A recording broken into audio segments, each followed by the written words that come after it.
Connect. So welcome to another installment of Exploring Consciousness with the Earth Nouveau group. Thanks very much for coming on. Today we are doing our first transcript, so we're going to go straight into AB's Andrew Bartzis' material today. And we might be doing that once or twice a month. We'll see how we get on with that and how it is received and what you guys want to know. And obviously don't expect us to know the answers, but we're very good writing down answers and we're very good asking questions, you know, as well. So it's all about asking. And remember, Andrew always says, ask the right question, because when we ask the right questions, we might be able to get some answers, and we might be getting those through more exploration, through checking out some more material, or just through our celestial mediumship, you know, in one of those illuminal thinking moments. So what I was thinking we could do, we're going to start off reading a paragraph, and then we're going to look and see what the material brings up for us. Are there any questions? Does anybody know something about it? And it's always, do you know any more material that is stuck somewhere that we could actually apply to the certain paragraphs? And then there's the additional thing. What I really want to do is as well, what we want to do is as the group here is, how can we use that material and actually apply it to our lives now? What does that mean to our lives right now? And how can we use that to become more multidimensionally triggered, right? So I'm going to start maybe with the first paragraph. Yeah, the first one, we don't have to do the greetings today is, oh no, let's do it. I'm going to start reading with the first one. Yeah, and then we'll take it from there. We are recording. Yes. Okay. So greetings. Today's the June. Okay, so this was recorded 2013. So that's already an interesting thing to look at. Yeah, the day of the summer solstice. The video is being created at Stewart Mineral Springs in Mount Shasta. And the purpose of this interview is to document our galactic history going back approximately 54 million years with Andrew Bartzis, galactic historian. Andrew has the unique ability to read the Akashic records. My name is Lance White, and I'm best known for the radio show Fireside Chat with Sandy Mystic, blah, blah, blah, that. How are you doing? Yes, we're doing all good. So, well, it's great to meet you. And I was taken with your information instantly. So I thought maybe we could start out with your definition of the galactic historian, how you got to read the Akashic records, and how we can kind of siege into what's going on. Yes, what is what we all want to know. Right, so that's the first thing. So what are the words that stick out for you that we could play with? Galactic. Cool, that's a good one to kick it off. So what does galactic mean? Galactic to me, I taught science in middle school. Galactic to me means thinking on a level of which you understand that you're part of a solar system, that's a group of solar systems that make up a bigger system that's called a galaxy, and it has a definite way that it grows and that it moves, and it's constantly evolving. And some of this stuff is hidden from us, some of it is shown to us, and it's an organic life force moving. Okay, cool. Would you say what Robin just said to all of us, this is obviously applying to us as human beings here as well, right? Mm-hmm. Yeah, how can we be outside of the system? How can we be outside of that system? How can we be outside of which system? The galactic system. Okay, so let's rephrase the question maybe. How can we get out of the global narrative that is the limitation, the global narrative and and the system of domination and control, which is obviously a different system. The global narrative and the system of domination and control are not the same. Are we clear on that? Mm-hmm. Yeah. Is this clear for all of us? Yeah. Yeah. Because the global narrative, it's pretty much industrial revolution, if you think along those lines. Yeah. Doesn't the global narrative reflect the system of domination and control? Yes. Right now, yes. Yes, but the system of domination and control is a much bigger thing. That's all the time was the timelines, the DNA farming and all of that. Yeah. Okay, so the global, excuse me, the global narrative came in when we started to lose the storytelling and we started to be, you know, taken over by mass media. Is that? Well, it came in when the global narrative as such, the way he defines it. Martina, can you please tell somebody to mute because it's So who is the one? Is it me or is it someone else? I think it's Tina, but I'm not Tina, yeah. Anyone who's not talking, just mute yourself, yeah? Okay, so that's the way I perceive it, and then you kick in with what you know, yeah?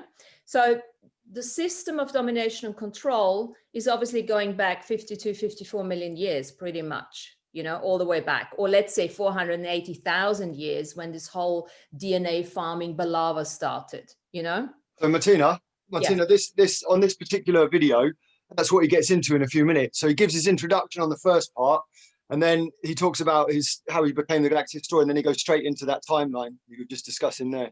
Okay. So it's going to come up in the future in the show. Come up. Okay, thank you, Matty. So let's just make that distinction, global narrative and system of domination and control. And the global narrative, as far as I'm concerned, starts pretty much 1700, you know, when all people got drawn, you know, when the steam engine, 1700 steam engine started. Industrialization. The industrialization. Yeah, moving people. First industrialization. Yeah. And then we had the second industrialization in the 1800s, you know, when the textile industry, electricity and everything came in. And this is that bit. And the other bit he's obviously going into because that's what we're looking at. So Galactic, for me as well, getting back to my galactic roots would be to get out of the system of domination and control, to start acknowledging my paradoxical existence of all the different selves that we're running, and to coming back into the journey of celestial medium. Yeah, and galaxy for me, it used in this context as Andrew uses it, is referring to obviously the star cluster, the galaxy, which is a fractal of the prime creator, a galactic central sun, with all of its other pieces, parts, and increments all around it, with its own expression. Andrew's ability as a galactic historian obviously is focused upon this galaxy, this particular one.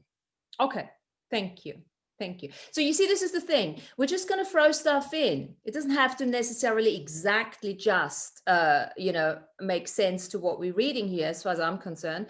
But it's like giving us inspiration to what else have we actually not looked at, and how would that actually apply in our lives now? Well, that's the journey, right? As far as in discussing the global narrative and galactic, the one thing that I keep seeing is that even when you were speaking, Martina, about when the resurgence came back in the 1700s, this is a repetition that they've repeated again and again and again through humanity's you know, existing here on Earth. You know, they've kind of limited us, wiped us out before a big cataclysm happened, and then, you know, the few surviving ones started again. So this is a cycle that humanity has repeated again and again. I keep being shown. So I just wanted to throw that in there, that we as humanity are doing this, but this cycle has been repeated again and again. And because they study those galactic stars, they know when the big changes on Earth are going to come.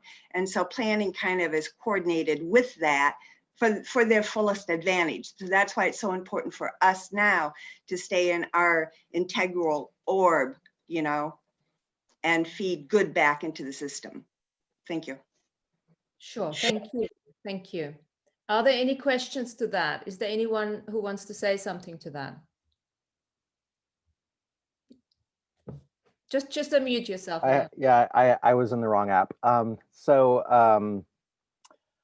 As far as the question of galaxy, there's for anybody who's familiar with the law of one. Oh, first of all, how's my sound level? Good. Okay. Anybody familiar with this, the law of one? The entities that channeled it through the spiritual group in the early 80s continually could not tell the difference between a solar system and a galaxy, because at their level of consciousness, like a galaxy is what used to be a solar system at one point, and it just kept evolving. So they kept on saying galaxy, but they meant our solar system. So in our context, my understanding is that we're talking about Andrew's domain. So like there might be a universal historian, but he's not it. He might know some stuff about our universe and what he refers to as the 17 universes, but that the stuff that he claims like ownership and responsibility for the information of is our particular galaxy. Yep. Okay, cool. So that would then I've always considered it on a slightly bigger level than that, but I can see what you're saying. And it could be then, would it be the collective consciousness in the sea of consciousness where the most entanglement actually takes place? We can't even say that, because the sea of consciousness comes in then, the ocean of awareness comes in at the same time. It doesn't really matter. It doesn't really matter. Let's leave it at that. You see, that was just one word. What does galactic mean to you? And we're already like, oh, whoa. So take away whatever works for you here. Yeah, whatever triggers you and you think you want to walk away with and look up after that, just do it that way. So who wants to, yeah, Akashic record would be another word that comes up. Do we need an explanation for that? No. I think it does go into this anyway. It does go into this over the next couple of paragraphs. Good. So maybe I should have read it. Who wants to do it? Matty, why don't you do the next paragraph? But you know, I haven't got it up or anything. Give me a couple of minutes. I'll get it up and I'll help you out in a minute. Okay, then maybe Sean can read the next in the meantime. Sure. Now, did you leave off when Andrew gets to the 184, the 148, darling? 1 minute 48. At the beginning of it or at the end of that paragraph? Oh, the beginning, yeah. Well. Okay. Well, a galactic historian is a person that looks at all the lines of dramatic karma. One planet in this part of the galaxy creates karma that's war-based. This planet creates karma that's music-based or soul-based. They create lines of drama, and a planet will generally have a theme. Not all karma is bad. Not all karma is good. Some of it's just in between. A galactic historian goes to each and every line of dramatic karma and lives in a soul family with every one. So they see the big picture of all the karma that's going on in a local part of the universe. What makes it very, Do you want to leave it like that? Let's leave it at that and see if stuff comes up. Is there anything that you guys want to talk about that? If I'm too basic, then please let me know. Yeah, because I'm quite happy to talk about, you know, karmic retribution. What does that mean? What is a soul family? But maybe that's too basic. I don't know where you want to take it. Yes, Martina, let's talk about soul family, karmic retribution. Let's go for it. Let's get an idea first. Well, that's what you asked, so I just answered. No, thank you. No, thanks, obviously. But does anyone else want to say something to that so that we get an idea where we want to take it? Sean, where do you want to take it? Matty, where do you want to take it? Alan, Linda, Amy. Question. This is kind of like, I feel like I'm a baby. Okay, you know, like the babies then. Yeah, like it's like I see a word and then I could see so many potentials of that one word. So it's hard for me to put it into words, but I could feel it. So when you say galactic, I say infinity, like, you know.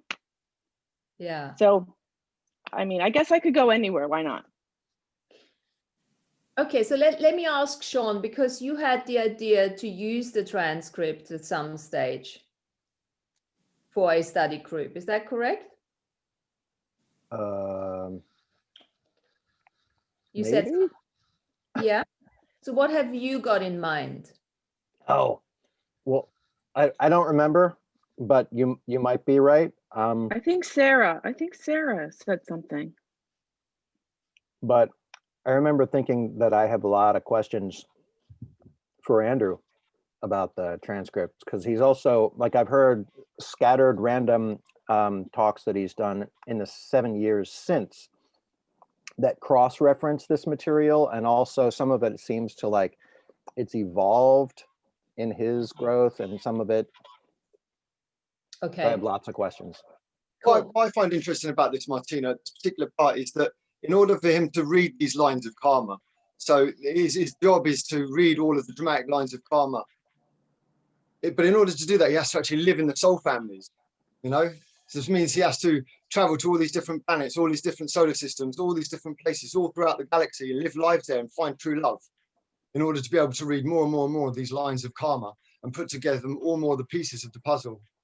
It's just so expansive. I remember it took me a couple of years to just understand that concept alone.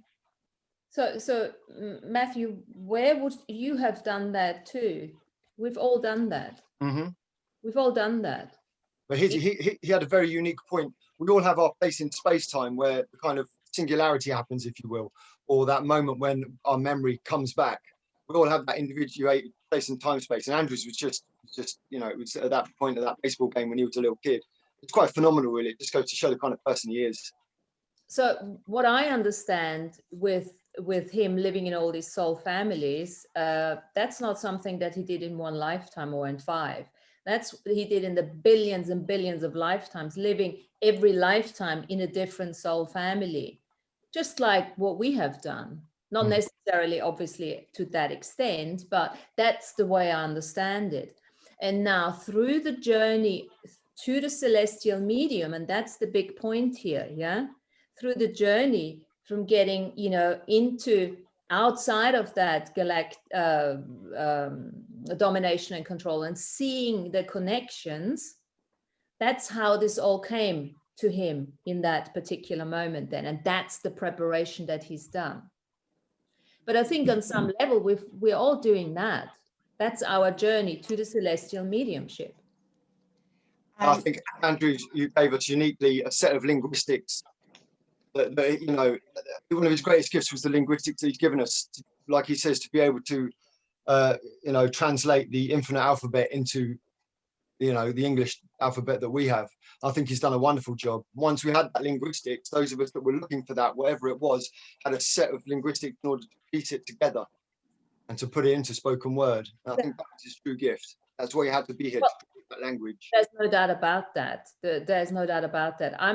What I would like to do with this, what I was thinking, what we were thinking as the Earth Nouveau team were thinking, is to actually simplify it so that we can actually all understand it first, what this is really all about, because to be honest, I still don't understand it, and I've been working extensively with it. And then once we actually understand what this actually means, this galactic history, and what domination and control actually means, and once we understand the DNA farming and the paradoxical selves of our, you know, apex and everything, then we will be much more able to go and crack that celestial million alphabet. Well, it's learning a new linguistics, isn't it? Well, it's learning a new linguistics, and you know what we need to do first, as far as I'm concerned, that has been my journey to a certain extent, to actually to translate what his linguistics energetically. We get it, right? Yeah, we all do. Yeah.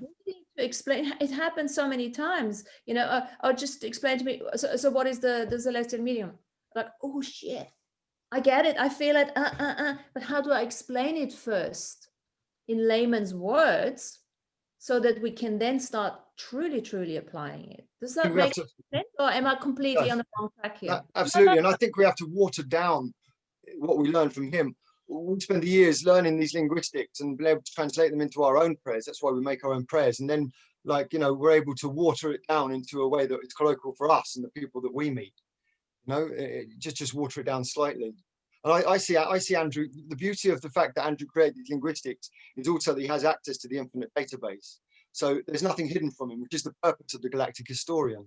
So the fact that domination and control have survived so long is because they've managed to hide so much from us. Andrew is able to see through all of that and then create linguistics to be able to explain it in a way that people can understand and process. That's what the Galactic Historian is. I would agree with that. And now our journey is to understand it as well and put our specific linguistics to him so that we can go out there and also bring the people in and explain it in our specific, authentic ways as the peacekeepers and peacemakers, right? Because like a bridge, like a linguistic bridge. That's nouveau linguistics. Yeah, not everyone is going to understand the colorful way of his expression. Sure. Yeah. Is this what we want to do? I think it's helpful, is it not? Well, what does the group think? Carry on with that. Thing is, as you get into this material, concepts are difficult. They are hard to get your head around. Some of it takes. That's what we need to do, Matt. That's what I'm here. That's what we're here for. Yeah. To me, it'd be helpful as a beginner. Yes, and the beginners are the most important people here because they have the best questions. Exactly. Yeah, because they put us on the spot here, and because this is it's a study group, okay? And then the questions we can't answer once we've simplified it, we're going to ask the man, right? And one day we're going to bring him on and say, okay, chuck. But then I want to have the questions ready, right? I don't want the blah, blah. I want the questions. And that's what we have to do now. So this is not about putting anyone on the spot. Yeah.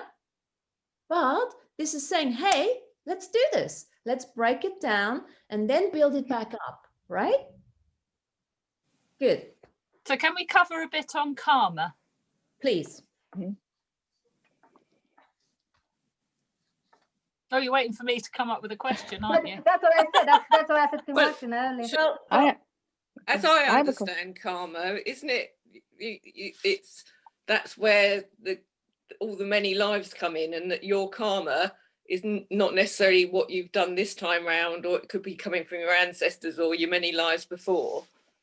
But that, to me, that karmic retribution is where you now pay. You're living this life to try and learn and better yourself and evolve.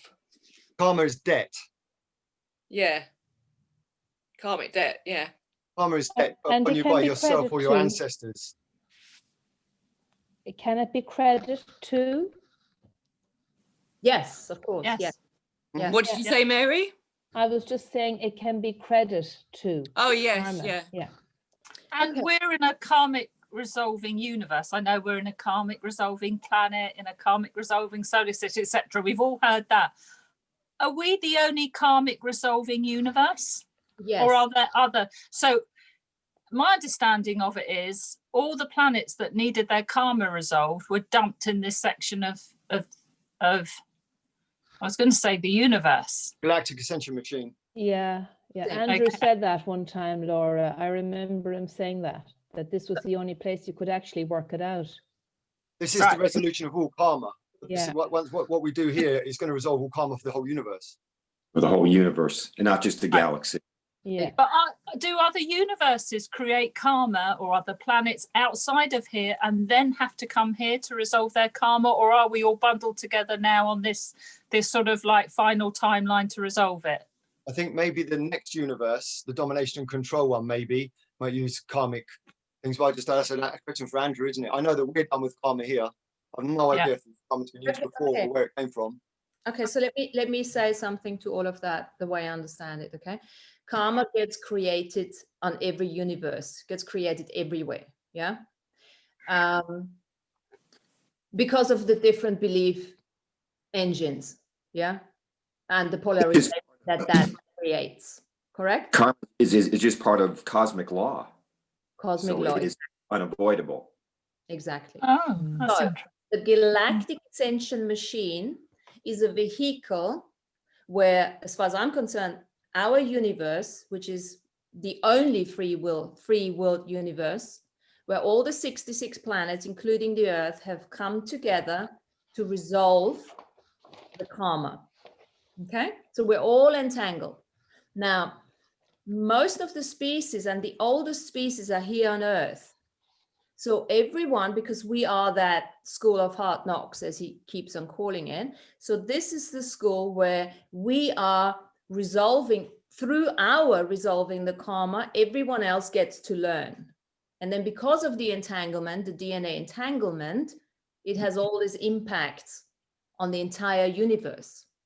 And then once we get to a certain level of ascension, a certain level of a sacred neutral, less polarization, we're talking what, 2-3% if, then we can go out as peacekeepers, peacemakers into the other universe, into the other galaxies, planets, universes, if you wish, created or uncreated at this stage, and be the teachers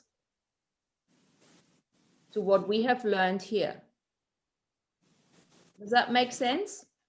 Is that okay? Yeah. So it's karmic resolution. What Linda said early on, it's on a big scale. Yeah. And then of course we need to include to all of that, you know, the DNA farming perspective that really created that galactic pollution in the first place. So it's not just, you know, our you know, like if you think of the karma that we have with our daughters and husbands and that, now take it onto a galactic level that we have with the so-called gods, you know, once this whole thing started, this interbreeding and this changing and this DNA farming business. And a lot of the stuff that we're going through now on the macro is actually resolution. Yes. We call it, you know, karma, but actually we're becoming dharmic beings now, you know, and a lot of it's just all resolution. And sometimes the simplest of argument or compliment or something in this reality is resolving karma for the macro realities as well. Past, present, and future. Absolutely.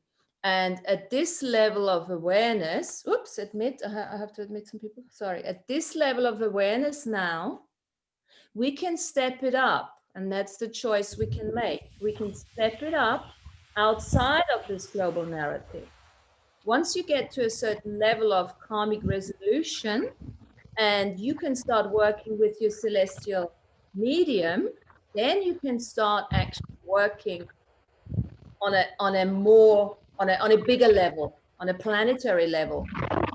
And is that also your dharmic path? I mean, we have a karmic path and a dharmic path, don't we? Yeah, well, dharma is the opposite of karma, isn't it? Yeah, so does that mean if you're on your dharmic path, you've done all your karma, you've resolved your karma? Karma can become a dharma. I wouldn't say so. It's like I think it's more recreating it, isn't it, Martina? You know, you're changing it to yeah. Do you learn your lessons from the karmas? Are you able to leave your karma and move on, then become dharma? Or do you experience a karma? Do you experience a karma, but then creates a dharma?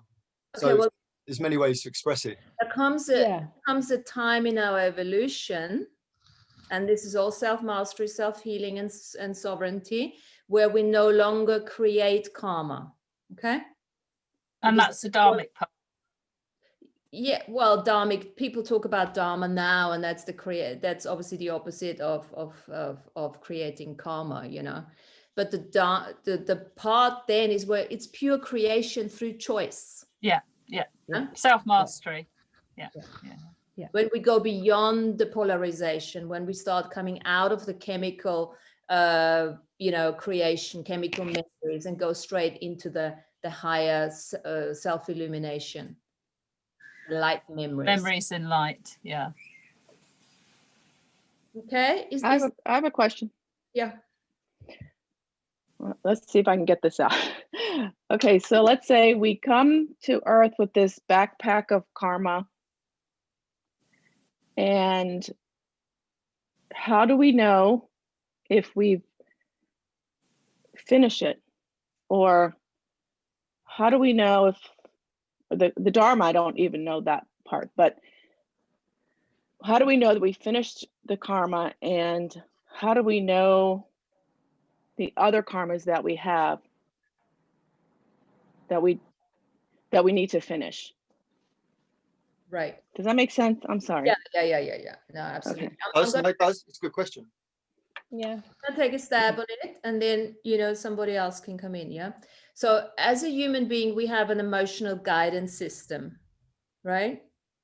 Now, to go very basic, when you start getting to a place where you can perceive that you've reached a certain level of self-mastery and self-healing, so you're not going to be triggered every 5 seconds, you're not going to go into reaction, you can actually maintain that level of sacred neutrality, and you get back into that place of joyful creation with ease.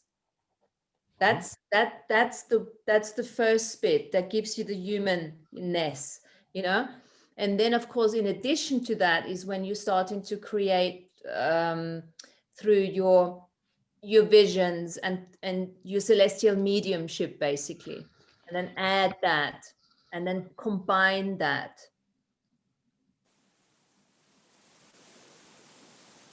And you just know there comes a point in your life when things are no longer difficult, and even something that would have been perceived tragedy or perceived failure is actually a success, or it provokes some sort of evolution within you or a new understanding, and you just realize that everything that you're doing is becoming resolution. You're not gaining karma. There's not more debt, more weight, more troubles on your shoulders. You feel your burden basket being released, but it happens over time. And another big point in this one is once you understand it on the I am finite, you now here seeing me and us, you also have to go into the I am infinite and start understanding it from the place of your paradoxical parts. Because of all the different versions of yourself that you have created over those 52, 54 million years. Because, you know, we are only focusing on who are we fighting in this reality. We must start now looking at who is actually opposing us in the unseen, in the intangible realms that are parts of ourselves. So the idea, when you look at it, it's like you've got the fetus, the finite I am. That's us here now with our bodies. And then the next level is to actually understand the infinite, apex I am that we turning into. So that there's the fetus I am, and there's the apex I am. And you know, when we talk about I am apex presence now, we are supposed to be coming into that apex I am presence here, where we're bringing all ourselves into connectivity through the hub of interconnectivity to work with us. And that's the journey of the celestial medium. Can I add something here, Martina?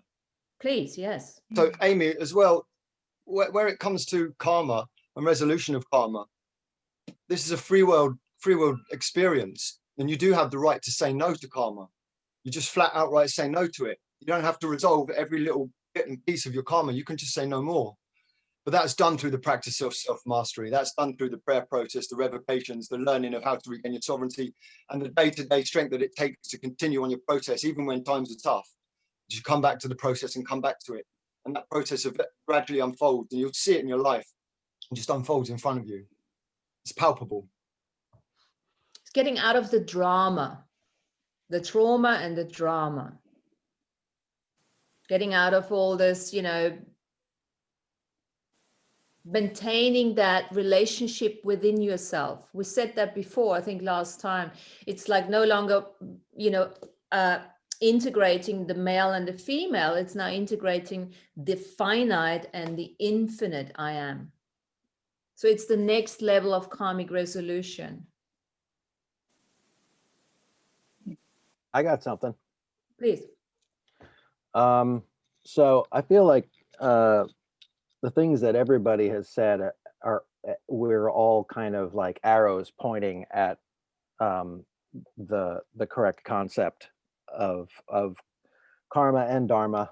My understanding of karma is kind of like wrapped up in the yin yang symbol. So it's like whatever you did, then you do it, you balance it by doing the opposite. So this lifetime I'm a slave, next time I'm a slave owner. Keep going. So that's the wheel of karma, the astrological wheel.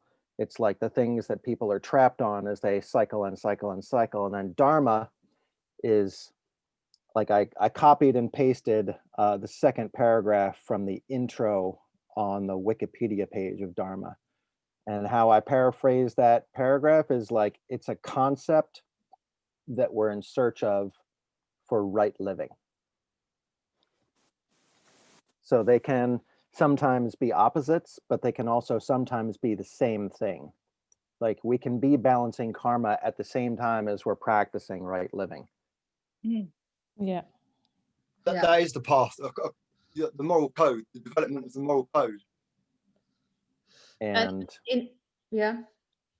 There's a succinct moment at the beginning of the third Matrix movie where Neo is talking to a program, and his mind is blown that the guy is a program, but he's talking to him, and he says, "It's my karma," and he's like, "What does an artificial intelligence understand about karma?" He's like, "It's just a word, and it means what I am here to do." Yes. Okay. Yes. Yeah. I No. know in the Go I on. know in the creation of the planets, there's always drama, and drama is going to create that karma. I think that was spoken in that first the first document that we are studying. In the Earth game, I remember Andrew talking about the presentation he did on the discovering the greater you, about the creation of a 12th or Earth as a 12th density being who chose to incarnate as a 7th density galactic seed planet with the 300 womb chakras and the seeding of the DNA wisdom. And the one thing of this Earth game that was very new in this universe that was never done before was having a planet with a dreaming body or dreaming mind connected to every single other planet in the universe. That was never, ever done before in any of the other universes.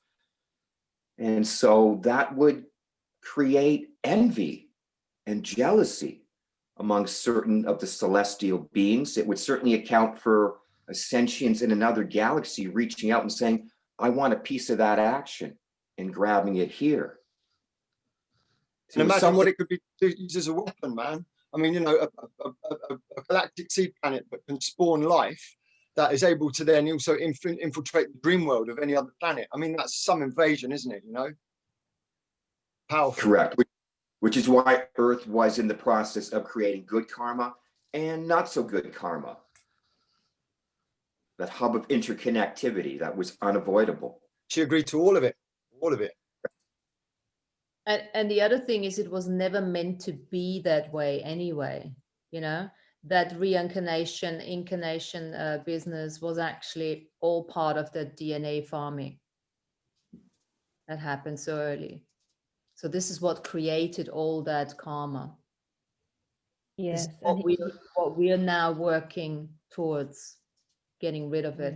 And just one more thing on the karma before we move on is like, as Sean said, it's finding the opposite. Yes, finding what to balance it out. And we can now, in this lifetime, we don't have to wait for the next lifetime in order to do that. We can actually just uncreate the karma too. Yeah, this is why this is the path of the self-mastery. There is no excuse anymore to say, oh, I have to wait for another lifetime, or I have to find what's the pendant to what I did before. No, it's you just uncreate what you've done. You look at your patterns of habitual patterns that are consistently throwing you out of your, sacred neutral, and you uncreate them right now. That's the responsibility and the birthright of anyone. That There is the was strength also power. Sorry, please. there was also karma created with the 3' creators when they merged their galaxies together. Now, there was a time when we began this universe as a non-free will universe, and then it flipped to free will. I'm thinking at the point when it flipped to free will, that's when the war galaxies came. That's when the prime creators allowed for the integration, which we weren't ready for. As a galaxy that was in non-war, not ready for war, it was known as the original mistake. And so these macro beings did create great immense karma, of which we micro beings are now resolving. I think that's wonderful. Yes, absolutely. Which is why we are the mighty I am apex. It's why we are the apex, because that everything that we do is resolving that. Or not. I think there's a question for Marissa in the chat, is there? Is there? Hi, Marissa, by the way. Yeah, welcome. What's can somebody read it? Why can't I see the chat? How to be sure we do not reincarnate?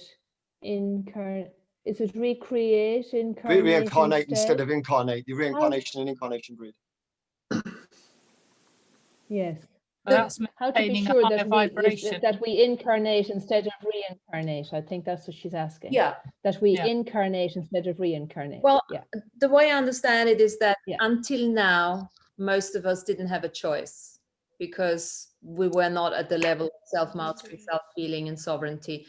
So as soon as we got out, we got back in, or we obviously chose to get back in. Yeah.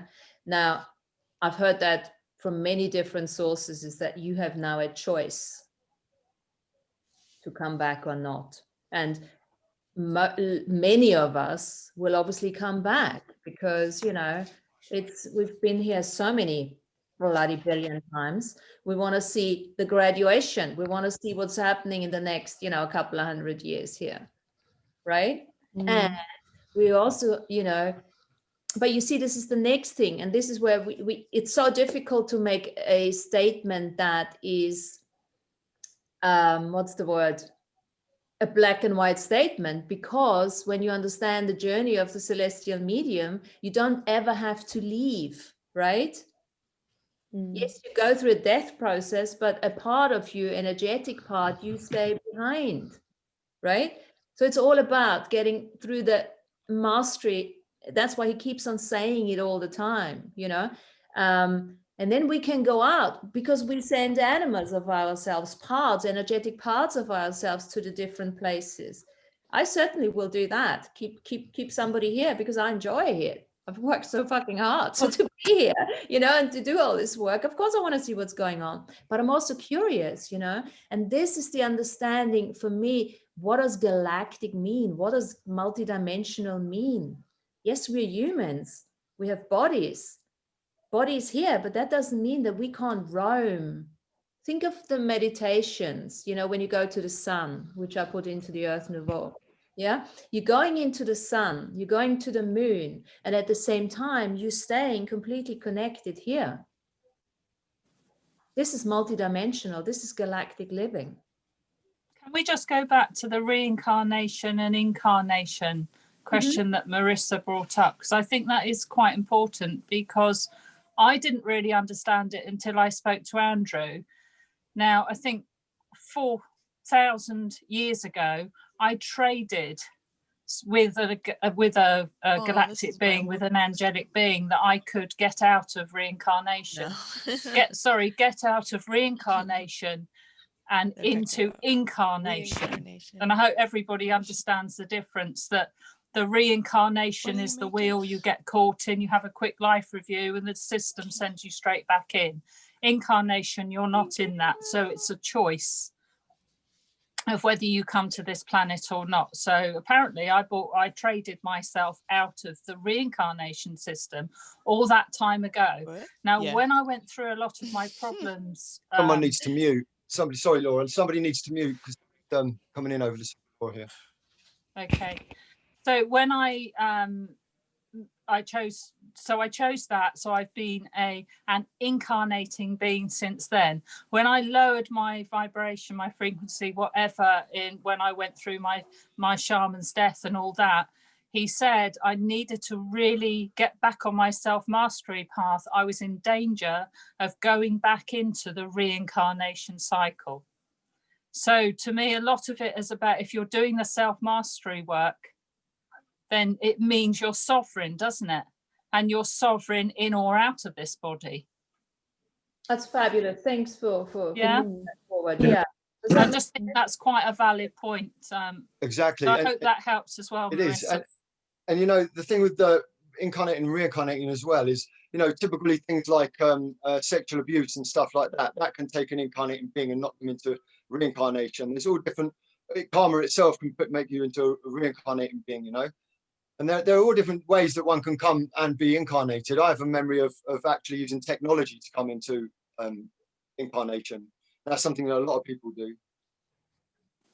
One of the things that Andrew was saying before was that the way we got caught here too was that with the reincarnation, we were popped back into a similar scenario and we kept repeating old karmas. They were long worked out, but we just kept repeating them and thus created new ones. So that's why we often felt stuck in the machine, as it were, because we weren't progressing, as it were. We were just repeating what we had done already, and we didn't know. We didn't know when it was paid off, as somebody has asked already. How do you know when it's done, or how do you know when you have, you know? So that's just part of what used to happen as well, just in relation to that reincarnation grid. We never got a full life review. We never were told that we could ask for it. Now we can, as our legacy and birthright, and we can ask for a full life review of all our lives, taking us right back to universal immigration source. And also, Andrew mentioned that reincarnation, incarnation is determined by the blood. Are you type A? Are you type B? And one can change their blood. I would assume, Laura, you would be a type A. Type A blood. I am. Yeah. Mm-hmm. And so we have to take into consideration here as well the what do they call them again? Archons, the Archon grid as well, because the reincarnation grid is the Archon grid.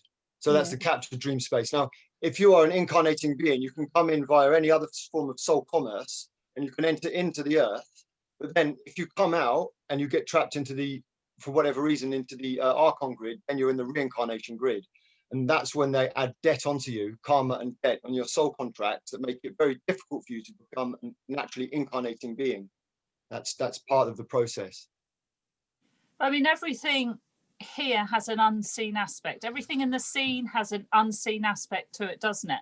So my point is, if we're doing the work, the self-mastery work, and we're claiming our sovereignty, that has got to be reflected in the unseen.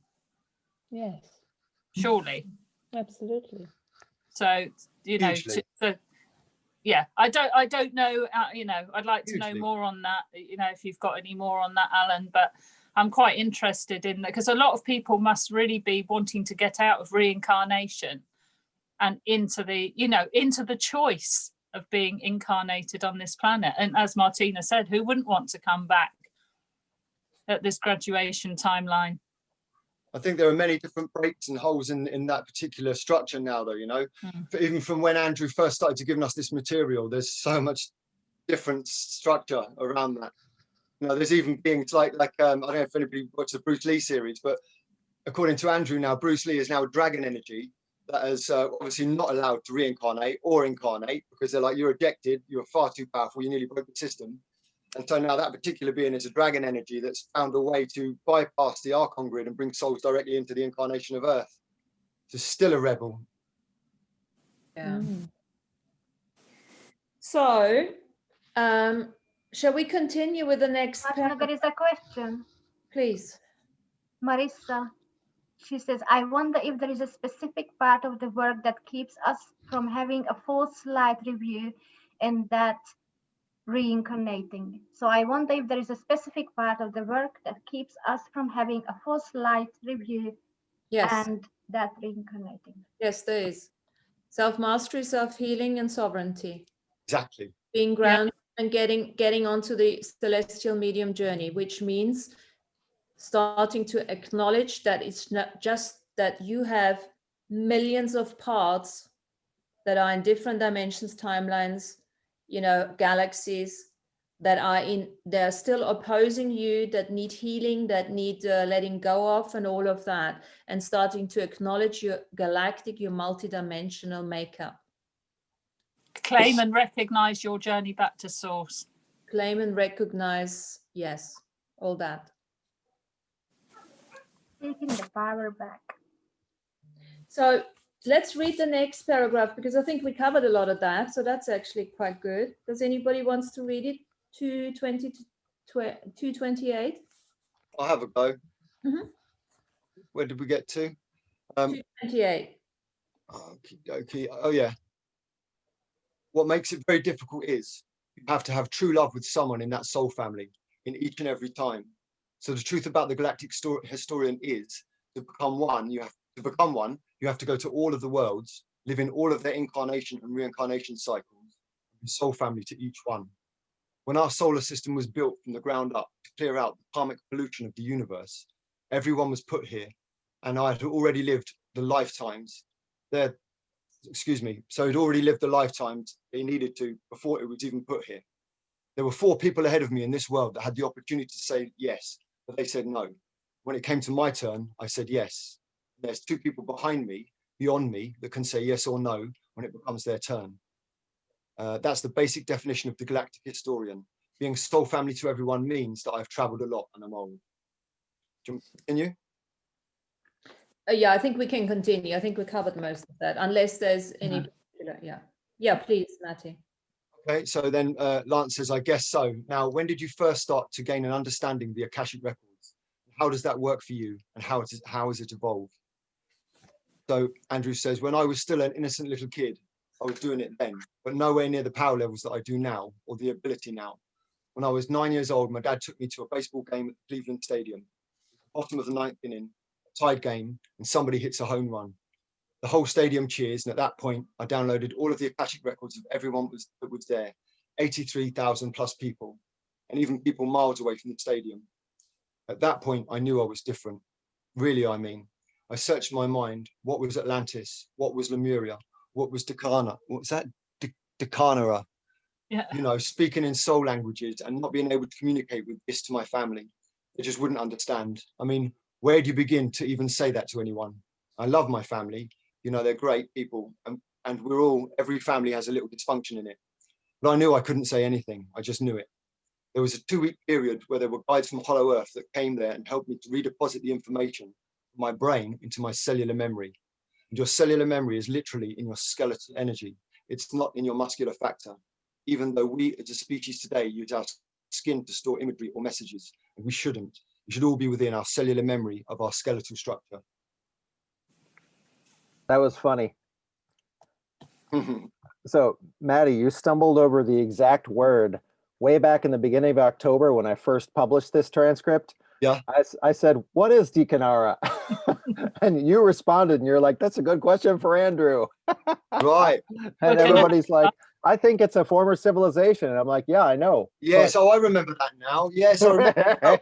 Somebody's trying to block that. I'm going to have to look into that one. There's a part of me that did not want me to read that word. Decanara. Yeah. So is that like a Lemuria or an Atlantis? Yeah, it must have been a really ancient civilization, way before the others. Because there are others even before that. Sorry, Danny, nothing about it online, is there? No, this is all Andrew. One person who'll know. Yeah. Like we'll I have to fire that one at him. We'll have to ask. I have tons of questions left over from like the last 15 to 25 years of consciousness exploration. Like I've heard from Edgar Casey about Oz and Mu, in addition to Atlantis and Lemuria, but from Andrew only have I ever heard of Decanara. I thought Mu was Lemuria. Muis Maybe. Lemuria. I've heard some people say that. Yeah, but I that's my understanding of it, I think, from Andrew. But Okay. what's interesting in the last section there, where he says about our skeletal memories, we shouldn't be holding them in our skin. And it's interesting, isn't it? Like with my CST work, that the trauma in that is held in the cells of the body. We don't, well, we do tune into bone, but it's interesting that that's changed, and we should be holding that in our skeletal system. Right at the end, he says that, doesn't he? Yes, Anybody yes, got I saw that. any input on that? Because, you know, we now hold trauma and memories like that in our fascia. And we weren't designed to do that, by the sounds of it, by the sounds of what he's saying. I remember during the beginning of my journey, where as I gradually started, you know, you get these things that people used to call it sentient symptoms, and you do all that craziness on the internet. But there was definitely a process to it, a physical process to it over the years. And I do remember, big thing was my skin. I had so many issues with my skin, and I could feel like energy moving out. You know, the more I did it, I'd sit in my meditations, I could feel all of the energy moving out of my skin and my muscles. That was a big thing for me. So I've felt it and experienced it. I don't have a knowledge of it the same way Andrew does.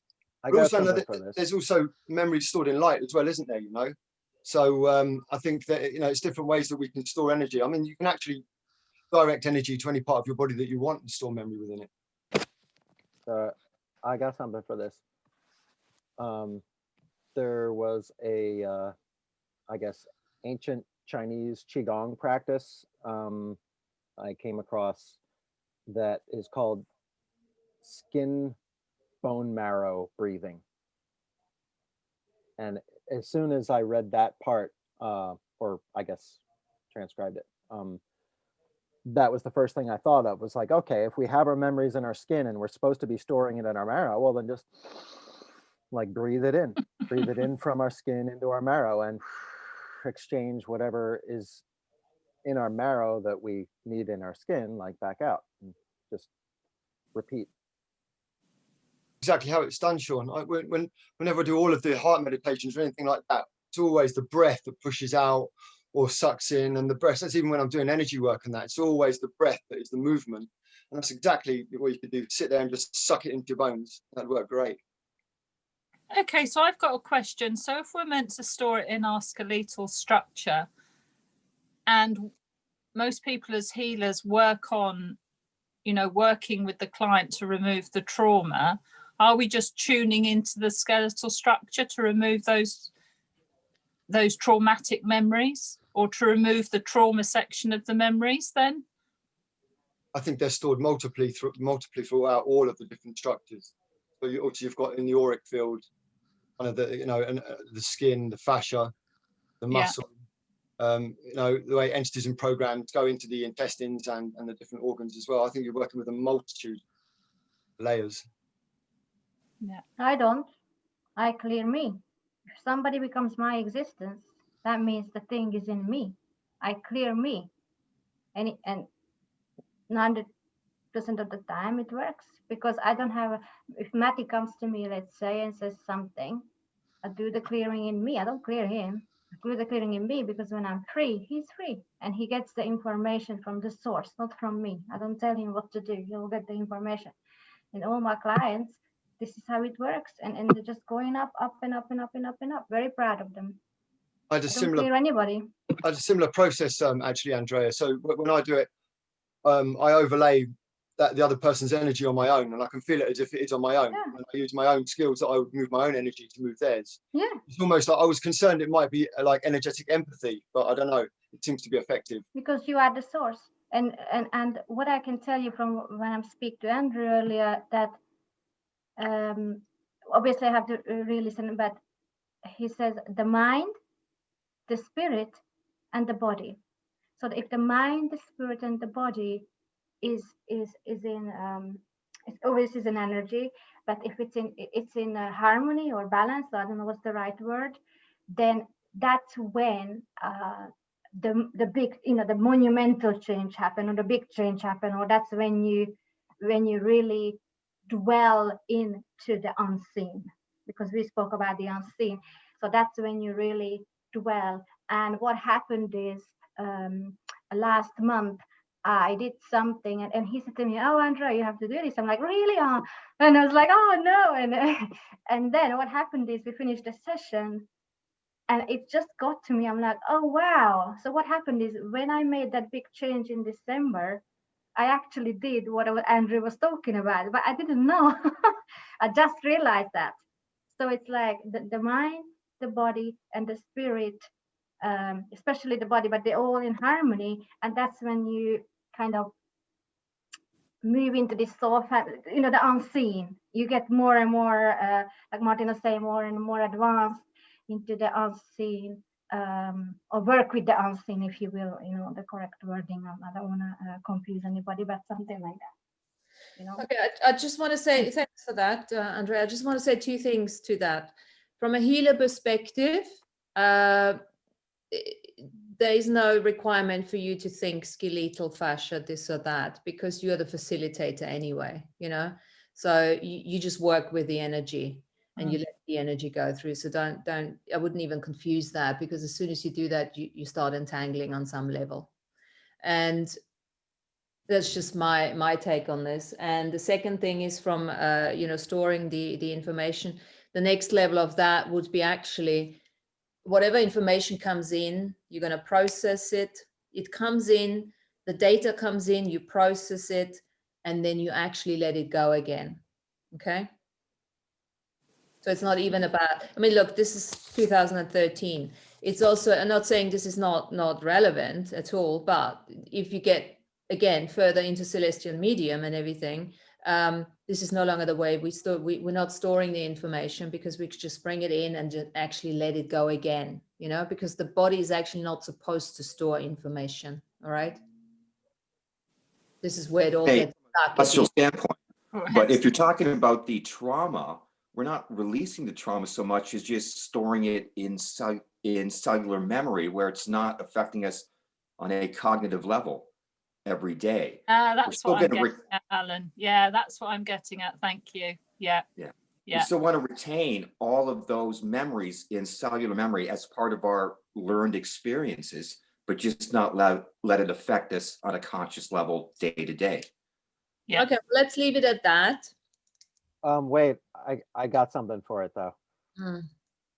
Like I've heard it referred to, it sounds like the concept that we're talking about, where like Corey Good, for example, or like other people getting healed by being able to retain the conceptual memories and release the emotional component. Well, that's for sure. Yeah, you got to release the emotions too, because the drama is caused by the emotions, not the memory itself, And you process them and you create memory stored in light. And Andrew has said it just in the general concept of being the Akashic reader, the Galactic historian, that he says, like, he can look at anything and he says it doesn't hurt me because it's just information. Like I'm not attached to it. Yeah, so.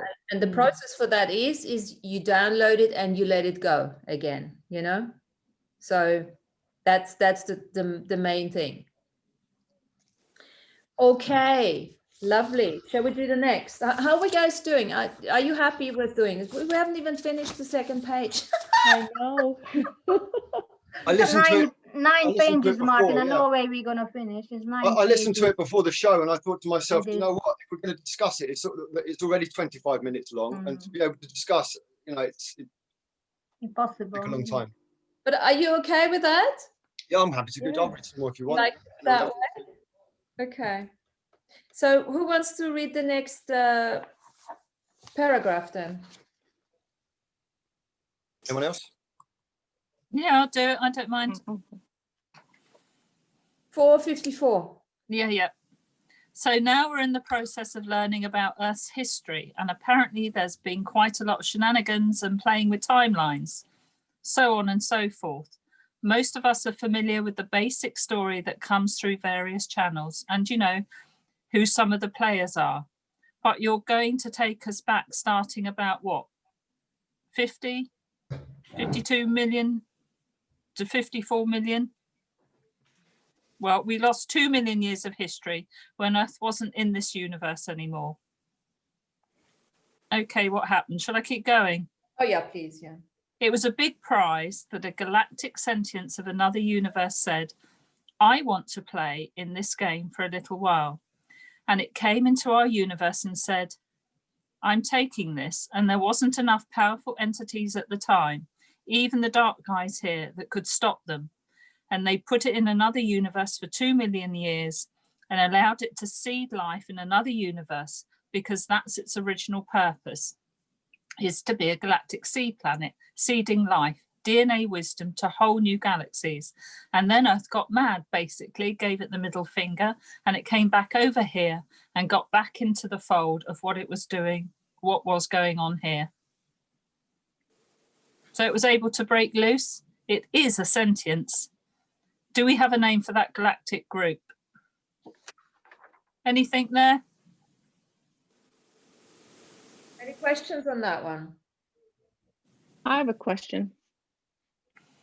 I don't even know if this is going to make sense, but as you're reading it, I'm feeling like were some of us part of that, what he's talking about? Were all of us part of all these different worlds? I don't know, I'm getting that feeling like, I don't know. It's kind of like, I could see myself in there and not sure what part of it, but I was there and now I'm here. I guess that's kind of like what I'm feeling. You wouldn't be here if you weren't part of it. Yeah, okay. Hey, Laura, Yeah. could you just read the 2 lines in the next paragraph? You know, the tiny little.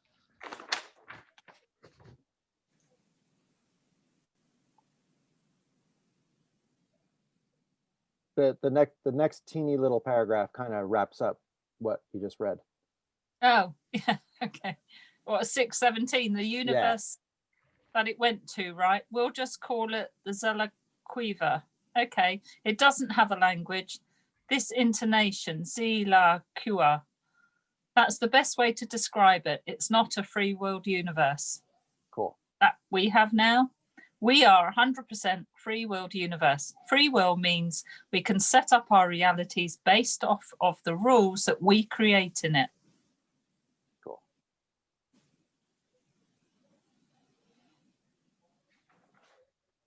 What I gleaned from that passage was that if this was the first transportation of the Earth from outside the solar system for a period of 2 million years, it did not seem to hurt or damage the Earth as much as the other transportations with the war parties, which were probably using technology.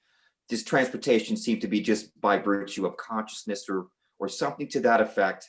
It kept Earth there for 2 million years or whatnot until she gave the middle finger and said, I'm out of here.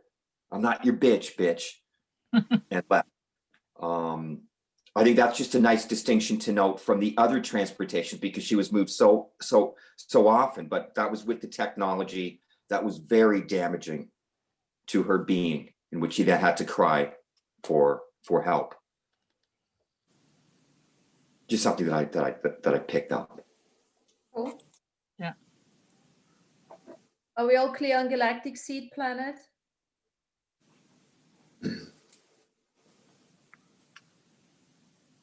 Casey's got a question here. Did he specify that it was against Earth's will in those subsequent transports? Yeah, he actually, I forget how many paragraphs later, but he does say that first teleportation harmed Earth severely and she was near dead. And that was when she cried out for help. And that's when all the other universes started mass incarnating to like lift the vibration back up so that she could have enough strength to give the middle finger and come back. She was moved many times as well, sometimes by the light, sometimes by the dark, and sometimes by herself, just to say, just fuck off. Yep. Also mentions later, like he says the dark forces 4 or 5 teleportations, the light forces 4 or 5 teleportations. And each time there was a refortification with a pyramid grid to re-strengthen Earth, like after the teleportation. Okay, so why don't we just keep reading, Laura, huh? Okay. Okay, but our free will has been co-opted over those millions of years, correct? Okay. So then who was next to interfere with the free will of the planet? Well, Earth had drama while it was being created. Drama is natural. Drama can be, I don't like you because your technology is better than mine. You know, my religion is better than yours. People have ego, even at the higher dimensions. It just functions differently. When karma reaches the point where a sentient species can reach out several galaxies beyond their home planet, you can create karmic pollution to newer planets or younger planets. Earth was one of those that brought good pollution and bad pollution to thousands of worlds. Earth, as when it was first rolled out as a seventh dimensional galactic seed planet, its purpose was to have these chakras on the planet that are called wombs, like a woman's womb. There, anyone that lived above the womb chakra, their sentience would be influenced to create DNA wisdom through interbreeding with other species, through scientific or spiritual creations. Thus Lemuria, then Atlantis, where the societies returned to Earth's original purpose, while it was in a light part of space. Or sentience was expanded, knowing full well that they would come into the denser and denser part, and the reading of souls that were coming in was outweighing them, because the invasion we have is a spiritual invasion. It's always been that way. The dark forces have always known technologically wise they can't win, but they figured out a way to manifest energy bodies and force incarnate souls into our world that weren't soul family with us, until the point they created enough breeding population to make an anchor population for more and more to come in at a faster rate than the good. Okay, does some of that include using astral shell? Should that be cells that have not crossed over? Anyway, astral shells that have not crossed over. Correct, and the walk-in rules and all that. So it's basically reanimating something that probably has a negative aspect to it to begin with. So that takes us to what? About, we'll go to 51 million years. Okay. What we got on this one? Any questions on this one? What comes up? I think there was a misconception there as well, where Lance says, I think he's intimating that all of the beings that must have been incarnated by the negative were negative already in orientation, but that doesn't feel right to me. Isn't it that they could come into plants and trees and animals and all different forms of consciousness as basic life hidden? Mm. I agree. I think all that is needed was either negative beings or beings that domination and control could trick into living under domination and control. If you can get enough souls into all of the plants and animals, then you have a percentage of your soul families incarnated onto the planet, and due to the incarnation rules on the Earth, therefore you get Earth status. So it was a way for them to outbreed all of the more positive souls on the planet quickly and undetected. The table, yeah. Yeah. It was also interesting to hear about the massive migration of souls from 7 of the other universes. I take it at that time we only had 8 universes. That ours was the 8th universe in existence at the time. That's what I heard. That surprised me when I heard it. I didn't log that in my memory, previous times. But when he said that this time, I thought that's strange, because the 18th is now in creation. And he did say it that way. It did sound like that. Mm-hmm. There's a lot of universes to be made in a short space of time. Mm-hmm. Sorry, Laura. I don't remember reading that bit. I'm just re-looking. So, I mean, the places where we have the womb chakras on Earth, I don't know whether this is just light worker stuff. Is that where they tend to have the wars and so on now, to stop the womb chakras opening fully? Yeah, that's what Like, Andrew said. And he said, like, right. places like Syria they're some of the first womb chakras to open. A place like Syria, that's why they've always got to have war in those places to stop those chakras from opening up. But they must be all over the place. I imagine they, you know, there's all kinds of dark technology used to keep them closed. Well, there used to be, I think, Ellen, you said it earlier on, there used to be 300, right? Womb chakras. And there probably still are, I suppose. Yeah, there is. You know, so there is quite a few. I remember it more in terms of locating things that are negative on top of womb chakras to create more of that negativity. So that it wasn't about, from what I remember, it's not about closing womb chakras. It's just putting negative stuff on top of it and breed more of that. Like war. Yeah. Syria. Yeah, putting negative Yeah, that's what I'm meaning, yeah. creating wars and everything so that we wouldn't wake up, or the people living in those areas wouldn't wake up. Like a huge ceremony of destruction. Yeah. Using the natural energies for the dark agenda. Exactly. Yes. I have a question for you guys about this section.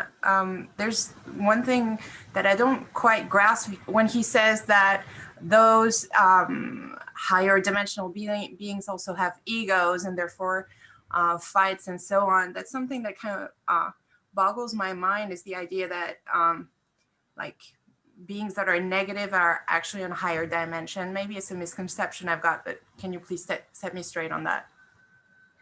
It's exactly what he's saying. It's like ego is not just something that we humans have.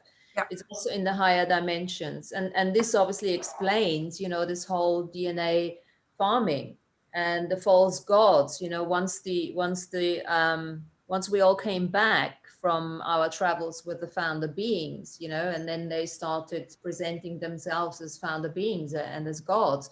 That was all part of the ego and part of the market.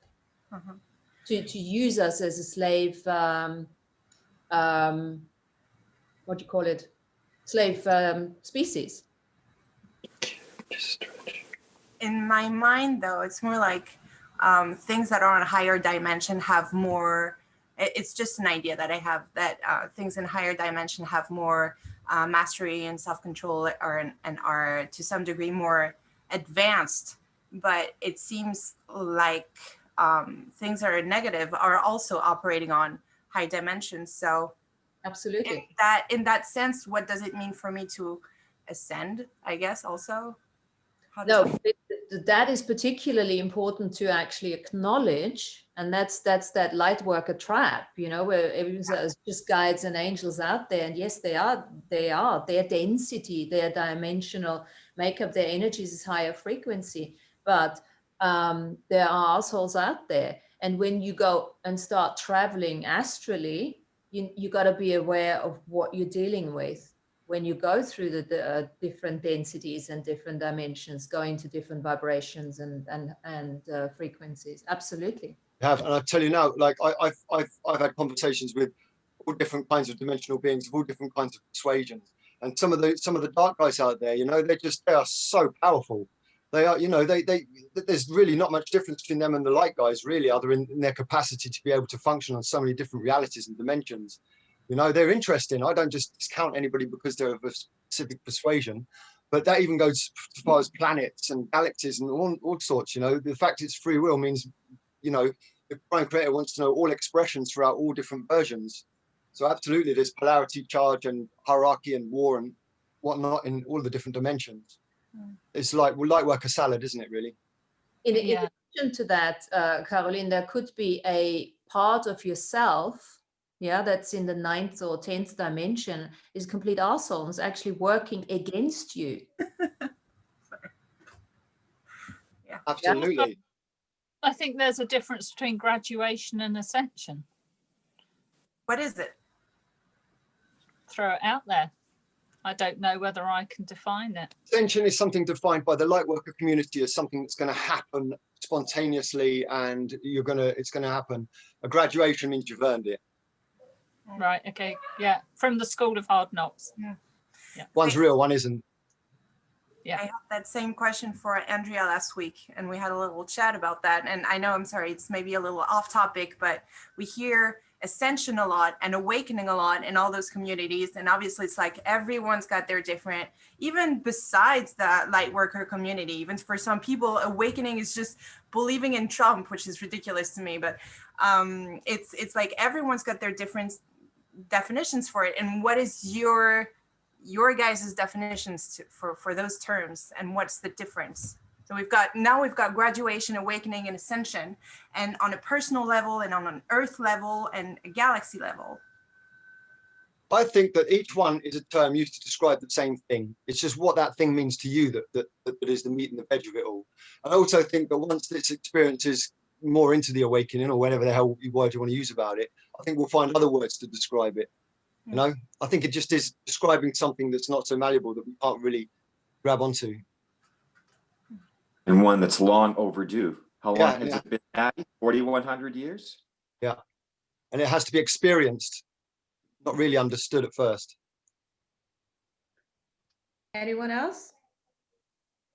What is ascension? Awakening? What's the other one? Graduation. Graduation. What does it mean? And look, I mean, this is not a one single answer. You know, it's like not even a 500-word answer. This has got so many different things. I think it's an experience, and that we're going to know what it is in hindsight after we did it. But beforehand, it's just all speculation. I think maybe we have a series of awakenings that then lead to a graduation where we then ascend to a new higher realm of consciousness, maybe. How about that? That sounds good. Andrew used to talk about this as being the graduating timeline. Yes. So we are all going towards something. So yeah, so that would make sense, Matty, you know, the levels of awakening and realization of what we're actually in, because we haven't really collectively realized that. So who would you say is already awakened from the group here? Who do you think, for yourself, obviously, don't speak for others, but for yourself, do you consider yourself awakened? Matty? Yeah. Cool. All of us. Yeah. So it's a level of awareness, okay? For me, it's a level of awareness and the ability of changing states, going from high frequency, superluminal thinking, down into low frequency, depending where you're at. Staying in sacred neutral. Stay out of drama and trauma. Be healthy, obviously. Be present. Know what being present means. And then, of course, starting to understand the bigger picture, understand the story here, understand the real history. And then from there, understanding the celestial medium journey. And that's really, for me, the big thing. What is a hub of interconnectivity? Your precox, your postcox, and all of that. That's the next level. And then you become multidimensional being. And at that point, you're able to function past, present, and future simultaneously. It's just a matter of choice of how far you want to take your own journey.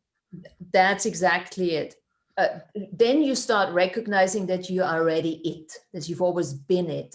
You just had so much layer of galactic pollution crap and shit layered on top of you that you couldn't actually see. But that layering of the past, present, and future, there's no time. So getting rid of Roman numeral time, out creating that, you know, getting rid of all of those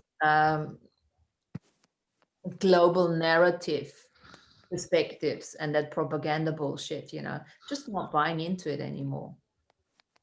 What got me started on this is when you hear awakening, it's quite binary in its essence, this term. It's like you're awake or asleep. There's two states, you're one or the other. Ascension to me is more like an infinite process of getting higher and higher and higher on this wheel. So you never get, if it's the same, then you never get awake. You always get towards something, but you keep creating, or there's something that keeps creating that's even more grandiose or higher or bigger. So you never get there. You get to a state that's awake by humanity's definition, I guess, or light workers' definitions, but you never get totally ascended because you just keep ascending. That's I hear what you're saying. So think of it along those lines and see if that makes sense, guys, the way I look at that. You can be ascended and be out there in a 9th, 10th dimension, different vibration, or being a 5, 6 dimension, just, you know, working with the Arcturians, working with the Orions, you know, Sirians or something out there on those planets. Yeah. And at the same time, if you want to call that ascended, it depends what it means to you. Yeah. And at the same time, you can be a flower on this planet, because you see, this is the multidimensionality, the paradox of us. There are so many different parts, and that, as far as I'm concerned, is not going to go away. They're not going to disappear, because whatever you have been millions of years ago, it's not going to disappear. It's you're healing it now through your awareness, and then these parts will work with us for the rest of our existence. You know what I mean? To try to put words on the infinite limits it, and it has to be experienced, you know. It has to be experienced. And one Caroline here, yeah, that is on that journey. There is millions of Carolines here, and they're all doing different things. And you can still be a 2-dimensional stone somewhere, you know, whilst you're traveling on a starship with somebody, you know. And there can be part of us ascended already. Well, absolutely. We have ascended masters out everywhere. No, there is. There is. Of ourselves. And these are our guides and guardians. Yes. You know, my future self is always connecting to me and helping me and feeding me information. Even the not so future self, and then the future self beyond that, and the future self beyond that, maybe even me in a month. That's the idea of connecting through the hubs of interconnectivity, when and if required. And you don't want to be in this ascended state all the time. Yeah. You need to know when you want to be in that super luminal space. And you want to know when you're just here right now with your body having a pint. Yeah. Being everywhere and being centered at the same time. That's the point. Exactly. And just say, I'm sorry, I'm getting back to something, but you said something about I could be like 8 million Carolines. But the truth is, when you really look at, okay, I've got 8 million fragments, but what is the limit between me and other parts I share with? And that's where you see that you are everything. I'm not just 8 million Carolines. I am everyone, and I'm everything. There's no, what is then my ego limited to? It's not. It's my Caroline, this incarnation right now, limited point of view of this personality. Okay, that's an ego. Then it doesn't stop either. No, it's not an ego. You are an individuated being, and I am presence. Yes, and the ego is pretending to be you, you know, and you are a unique being that is individuated, celestial, you know, relationships of one with Earth, you know. So kind of there is an interconnectivity between everything, but we must understand that our journey is our own. It is our own, ultimately. And all of those other pieces and parts of you can experience them if you wish. It just takes choice. How far do you want to go? And you can create more versions of yourself daily if you wish. Really not that difficult. You can have a version who's waiting for you at work to meet you at the door. A version that's waiting to sit next to the computer to help you out when you get to work. There's all different kinds of things that you can do. It just takes the choice and the discipline to learn those skills. And that is multidimensionality. But it's all down to the I am, the being in the now. We are the creator. We are the apex, the one that makes those choices. And we have to do that in sovereignty. I also feel that it's not, sorry, Sean, that ascension, it almost sounds like a one and done word. And to me, it doesn't sum up the self-mastery that the journey to being the celestial medium takes. Great mystery will never be solved. Great mystery will never be solved. Yeah. So the journey to celestial medium for me means the self-mastery journey, but ascension to me doesn't mean that, maybe because it's been so overused by the light worker community. Does anyone else feel that? It's a biblical word, isn't it? Ascension. Okay. I've never looked at any of those. I use them as hashtags to get more viewers, but apart from that, it means nothing to me. Before we get too far from the concept that Caroline and Martina were touching on about individuated consciousness versus cosmic consciousness, there's a great passage in Autobiography of a Yogi where his guru takes him to a movie, and they're both like, oh my God, this is horrible. And so they sneak out, and then the guru like looks at him with a twinkle in his eye, and he's like, all right, you want to see a good movie? And he like taps him over the heart chakra, and then suddenly the young Paramahansa Yogananda like can see the cow that's around the corner, and he can see further and further and further, and he's looking out through the stars and out through the galaxies, and then he's like completely blown away, and his guru taps him again, and he's whoosh back in his body, and he's like, now, did you like that movie better? And he's like, like Neo in the Matrix. He's like, hell yeah. Anyway, so, and then the guru says, now, don't get too like sidetracked and become overly drunk on cosmic consciousness. Like, you need to remember to get the right amount of footage in individuated consciousness and the right amount in cosmic consciousness. And this is where the light worker trap comes in. There's so many people that call me insincere, or they see me out smoking weed or drinking beer and swearing. Do you know what I mean? With my hoodie up, listening to drum and bass music, you know. And then I start talking these things, and they're like, surely you can't. Who the hell do you think you are? You know, you've got to have that anchor in. It doesn't matter what your anchor is, as long as it's not destructive. You know. I saw you doing that. I would trust you more. But it's a problem. People think that you have to be like that all the time, and then that zealotry stops your journey. Yeah, because then you go into definition and make it significant, and then what does that mean? You're trying to control something, which throws you into judgment, and judgment basically takes you out of sacred neutral, which kills everything.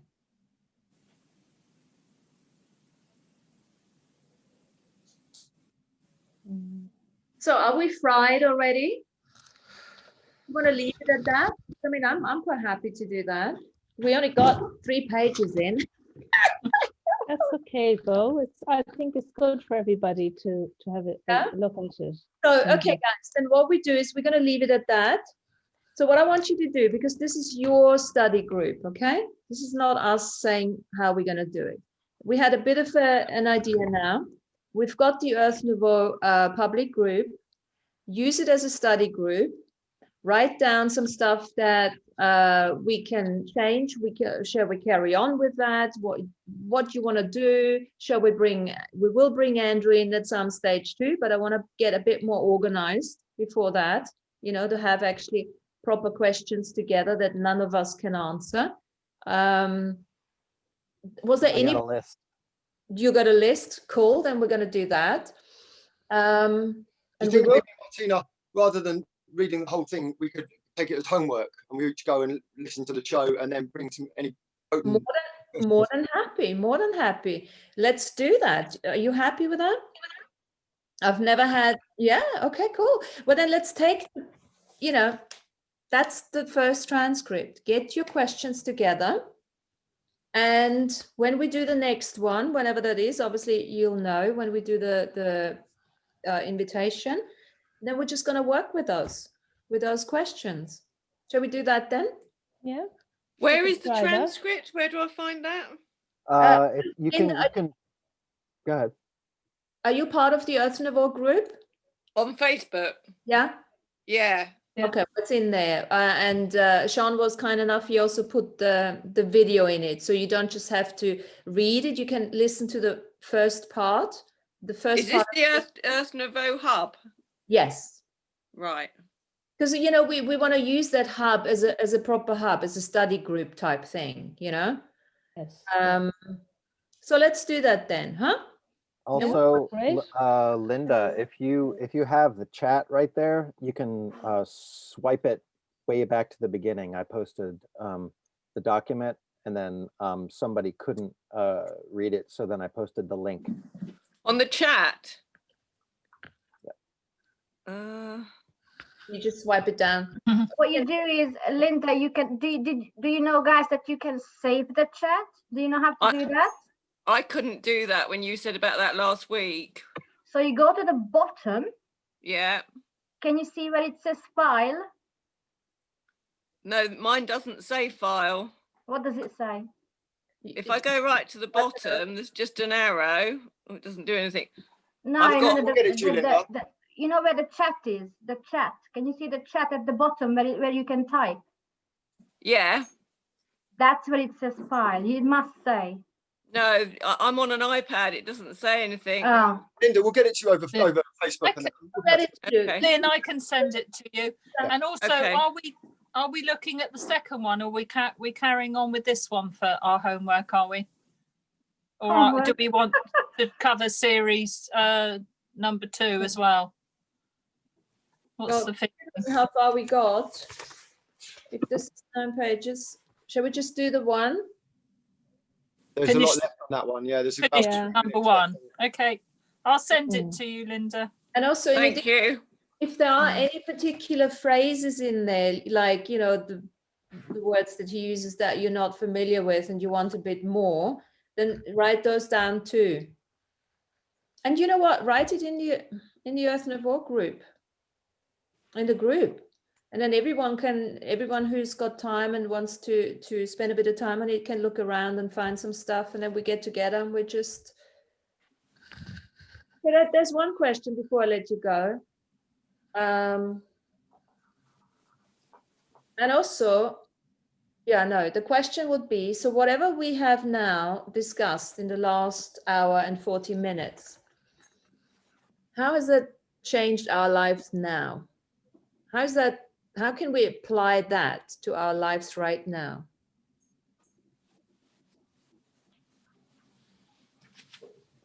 Even if it's just a word. Just give me one word, every single one. Let's just integrate. Discipline. Camaraderie. Yeah, that was my word. I love talking about Andrew's material. It's just nice to find people who can share it with. Kindred spirit. Ditto to that, man. I've been like a lone wolf for so long. I'm gonna say communion and union chocolate brownies. I think I would say connected to the members of the group. I have found studying this today has brought another level to the connection, and connected to aspects maybe of myself, just brought that more into my awareness. And I connected. would, Sorry. I would just say integrate it on another level. Connecting dots too, like clarifying many things. Yeah, clarity to Tina. Exactly.